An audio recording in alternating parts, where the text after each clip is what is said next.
শক্তিশালী ভূমিকম্পের ধাক্কায় লণ্ডভণ্ড হয়ে গেছে মিয়ানমারের আলোচিত ইনলে হ্রদের উপর নির্মিত গ্রাম। মিয়ানমারের প্রাচীন রীতি এবং ঐতিহ্য অনুযায়ী তৈরি করা হয়েছিল গ্রামটির ঘরবাড়িগুলো। শক্তিশালী কম্পনে ধ্বংস হয়ে গেছে পর্যটন কেন্দ্র হিসেবে পরিচিত এই গ্রামটির শত শত স্থাপনা। এদিকে সময় যতই গড়াচ্ছে কমছে ধ্বংসস্তূপের নিচে আটকে পড়াদের জীবিত উদ্ধারের আশা। নুডলস খান নাই তো নুডলসই খান নাই। মিয়ানমারে কতটা শক্তি নিয়ে আঘাত এনেছিল ভূমিকম্প এই দৃশ্যই তা বলে দেয়। দেখে বোঝার উপায় নেই এটি মিয়ানমারের জনপ্রিয় পর্যটন কেন্দ্র ইনলে হ্রদ।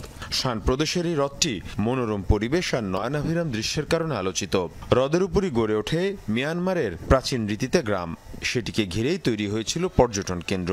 ভূমিকম্পে পুরোপুরি ধ্বংস হয়ে গেছে পর্যটন কেন্দ্রটি। এদিকে সময় যত গড়াচ্ছে কমছে ধ্বংসস্তূপের নিচে চাপা পড়াদের জীবিত উদ্ধারের সম্ভাবনা। তাই প্রাণপণ চেষ্টা চলছে উদ্ধারকারীদের। শহরাঞ্চলে উদ্ধার অভিযান চললেও ভিন্ন চিত্র দুর্গম এলাকাগুলোয়। এখনো সহায়তা পৌঁছায়নি বহু এলাকায়। এ অবস্থায় মিয়ানমারকে সহায়তার প্রক্রিয়া শুরু করেছে যুক্তরাষ্ট্র। পাঠানো হচ্ছে খাবার এবং ওষুধ।